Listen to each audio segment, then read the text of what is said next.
Lunes 22 de mayo, bis. Capítulo 7. La habitación estaba prácticamente vacía. Solo una mesa donde interrogaban a los sospechosos y un par de sillas a cada lado. En la pared inmediatamente al lado, había un espejo de grandes dimensiones. La habitación lucía pintada en un gris pálido, dando un aspecto impersonal y aburrido a aquella estancia de la comisaría de policía de Isla Bella. Roberto estaba sentado a un lado de esa mesa.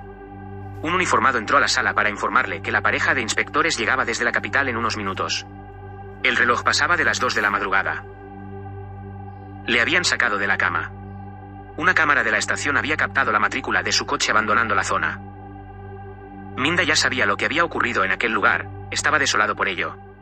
Al final la chica, creyéndose su absurda historia, había matado a ese individuo. Debió dar parte a la policía cuando le robó el coche, pero no lo hizo. Nunca imaginó que llegaría a esos extremos, pero se equivocó. Los dos inspectores entraron en aquella sala. Era una pareja compuesta por un hombre y una mujer de unos 30 años en ambos casos.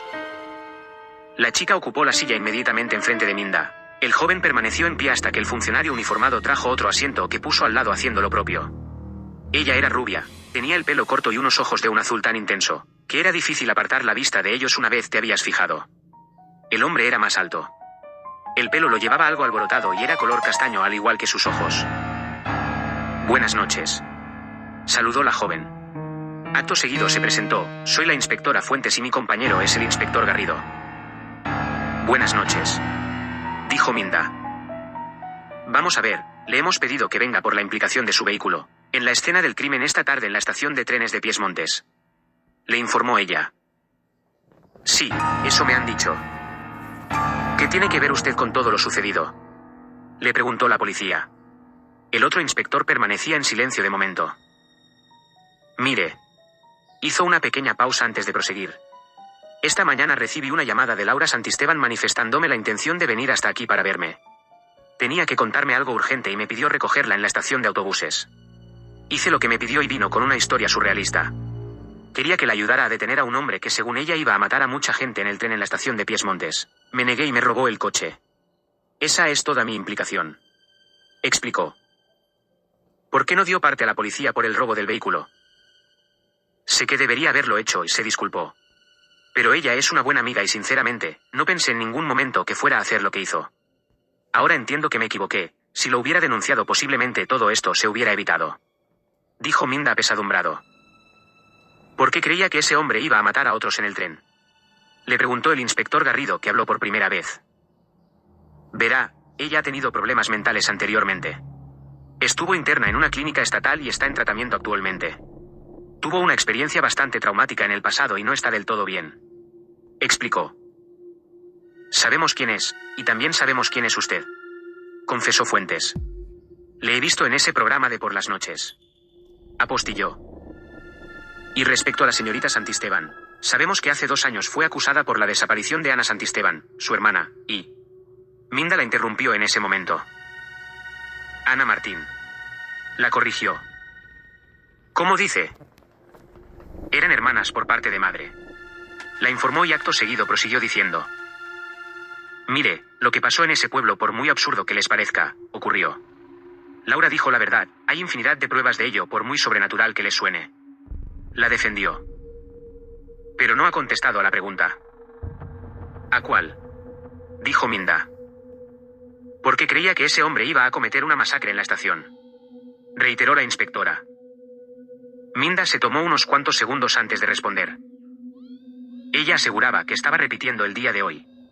Que la primera vez fue hace 3 días, y sobre la hora de autos, ese hombre apuñaló y degolló a unas 13 personas en ese vagón del tren. ¿Llevaba la señorita Santisteban un cuchillo?, preguntó Garrido. A Minda esa pregunta le dejó perplejo. ¿Había un cuchillo? Tenemos las imágenes de esos momentos en la escalera mecánica, pero no queda muy claro quién saca el cuchillo, si la víctima o la chica, le informó. Esta última explicación le hizo cambiar radicalmente de pensamiento al parapsicólogo. Comenzó a darle crédito a la historia absurda de Laura. No podía ser casualidad ese detalle del cuchillo. Sabía que no era de ella, al menos estaba casi convencido de que Laura no llevaría uno. Y si había aparecido esa arma, la había llevado ese hombre. ¿Y para qué iba a llevar un arma punzante a un tren si no era para usarlo? Esta pregunta le pasaba por su mente. Encontró la respuesta inmediatamente. La chica tenía razón, aunque la historia iba en contra de todo lo racional. Se sintió fatal al darse cuenta. La había abandonado y ahora estaba metida en un lío del que difícilmente saldría. Aunque ese era el menor de sus problemas. Si todo era verdad, había unos seres que la perseguían y no con muy buenas intenciones. Llegó a esa conclusión al recordar el pasaje sobre esa puerta dimensional y lo que ocurrió en ella. Usted que la conoce, ¿dónde podría haber ido? No puedo ayudarles con eso. No lo sé. Respondió. ¿Tiene su coche algún dispositivo de búsqueda? Dijo Fuentes. No. Usted nos diría dónde está si lo supiera, ¿verdad? Si no, estaría incurriendo en un delito de encubrimiento, lo sabe, ¿no? Le advirtió, aunque sonó más a una amenaza. Por supuesto. Contestó de forma tajante el investigador. ¿Está seguro que no le dijo lo que pensaba hacer después de dirigirse a la estación? Dijo Fuentes. No, ya le he dicho que no. Ella intentó convencerme para que la llevase a pies montes, pero no creí ni una palabra de la historia que me contaba y me negué a ello. Me distraje un momento y lo aprovechó para llevarse el coche. Eso es todo lo que tengo que contarles. Finalizó. Si le llama nos avisará, ¿verdad? Desde luego. Lo peor que puede hacer es huir. Seguro todo tiene una explicación y actuaría en defensa propia. Aseguró Minda. Las imágenes de vídeo dicen lo contrario. Espetó Garrido. ¿Puedo irme, o estoy detenido? Puede irse. En ese momento se levantó de la silla que ocupaba en aquella inhóspita sala y salió por la puerta. Minda tenía una idea clara de hacia dónde se habría dirigido después de huir de la escena del crimen. Estaba casi seguro que habría ido en busca de Brian Crowley. Antes, en la cafetería de la estación de autobuses le había hablado de ese tipo y sabía quién era. Tenía un dossier sobre aquel individuo en casa. Esa era la jugada más probable en la que pensaría la chica.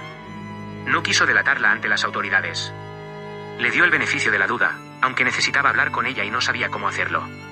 Solo esperaba que por sí sola se pusiese en contacto con él. Eso esperaba.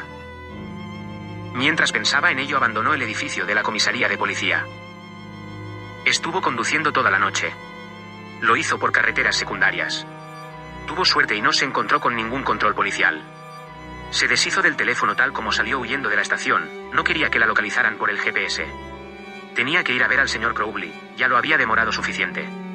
Necesitaba saber que tenía que contarle sobre todo lo que estaba pasando, y que había desembocado en algo que jamás creyó que haría. Había matado a un hombre a sangre fría, además no le había temblado el pulso lo más mínimo. Estaba horrorizada por ese hecho. No sentía remordimiento alguno ni arrepentimiento. ¿Se habría vuelto una psicópata? No dejaba de preguntárselo mientras el Opel entraba en la localidad de Vista del Mar. Tenía la dirección del tipo. Aún la recordaba de la otra vez cuando la sacaron de la carretera por la fuerza. El reloj marcaba las 7:01 de la mañana. Cuando huyó de la estación alrededor de las 7:30 de la tarde, lo hizo saliendo de la localidad y dirigiéndose hacia una carretera secundaria, pero se salió en un tramo hacia un bosque cercano en el camino, y se escondió varias horas en él. Intentaba recuperarse de lo que acababa de experimentar, y por otra parte sintió temor a algún dispositivo policial que pusieran en marcha las autoridades para detenerla. En la estación hubo muchos testigos que la vieron dejar caer al hombre de aquella barandilla y no podía permitirse que la detuvieran ahora. Tenía que obtener respuestas antes de eso. El único que podría proporcionárselas era Brian Crowley. Ya tendría tiempo para aceptar la responsabilidad de sus actos. Pero ahora no podía permitir que dieran con ella. Algunos minutos más tarde llegó hasta la urbanización donde se suponía vivía ese hombre. Los primeros rayos de sol comenzaban a vislumbrarse en aquella costera localidad malagueña. Aparcó el coche en una de las callejuelas para camuflarlo lo más posible y se bajó de él. Fue hasta la casa donde se suponía que vivía. Era una vivienda muy grande, de 2 plantas, rodeada por un muro de hormigón. Se detuvo en la puerta y presionó el botón de llamada en el portero electrónico. Unos segundos después se escuchó una voz. Sí, ¿quién llama? Buenos días. Saludó Laura. Vengo a ver al señor Crowley. ¿Quién es usted? Preguntó la voz a través del aparato. No me conoce, pero necesito hablar urgentemente con el señor Crowley, es cuestión de vida o muerte. Me llamo Laura Santisteban. La voz permaneció en silencio unos segundos, luego dijo. Lo siento señorita, pero el señor Crowley está muy enfermo y no acepta visitas. La negativa del interlocutor se hizo evidente con sus palabras. Laura no iba a aceptar un no por respuesta. No después de todo lo que había pasado. Por favor. Dígale al señor que no me voy a ir de aquí hasta que me reciba, ¿me ha entendido? Le amenazó. Si no se marcha llamaré a la policía. Por favor, necesito hablar con ese hombre. Se lo imploro. Dígale que estoy aquí. Suplicó totalmente desesperada. No hubo contestación después de eso. La voz en el portero electrónico cesó. Durante unos minutos estuvo esperando una respuesta, pero no la hubo. Su intención fue seguir presionando el botón del timbre e insistir en su petición, pero cumplirían con la amenaza, y llamarían a la policía y entonces tendría un problema mayor. Decidió irse al coche e intentarlo más tarde. Tenía claro que de allí no se iría hasta ver a Brian Crowley. Cuando estaba a punto de alejarse de la puerta escuchó un clic acompañado de esa voz que le decía: «Entre». Laura hizo lo propio y accedió a la vivienda de forma excitada. Los latidos de sus pulsaciones aumentaron en el preciso instante que entraba a aquella casa. Estaba a pocos segundos de saber de una vez por todas lo que estaba ocurriendo. Eso esperaba impacientemente. No le pasaba por su cabeza lo contrario a esta idea. La casa tenía un terreno muy amplio que tuvo que atravesar hasta llegar al porche. En la entrada de la casa le esperaba un hombre que tenía toda la pinta de ser un empleado de Crowley. Era un individuo de una treintena de años ataviado con ropa elegante y una educación exquisita. La invitó a pasar al interior y la llevó hacia el piso de arriba de aquella mansión. El recibidor de la casa era amplio. Tenía unos tapices adornando las paredes, y la escalera rodeaba toda la estancia tal como se ascendía al piso superior. El suelo de los peldaños era de mármol, al igual que el resto de la vivienda, y relucía con un impecable brillo que deslumbraba la vista.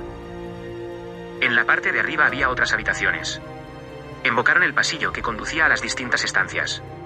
Al fondo de este estaba la habitación donde le esperaba el señor Crowley. Estaba recostado en una cama parecida a la de los hospitales.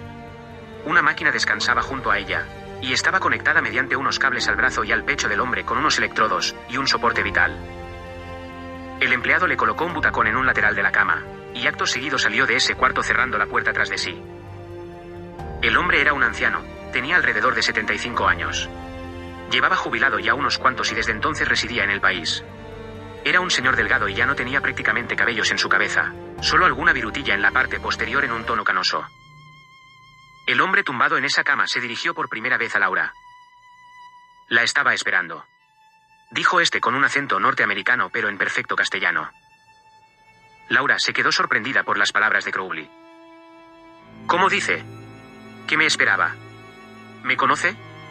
Le torpedeó a preguntas en ese momento. En la mesilla de noche junto a su cama pudo ver su libro. La tercera noche. Lo tenía allí y un separador de páginas sobresalía casi justo en el final del mismo. Sí, la conozco, sé quién es y cómo ha visto y leído su libro.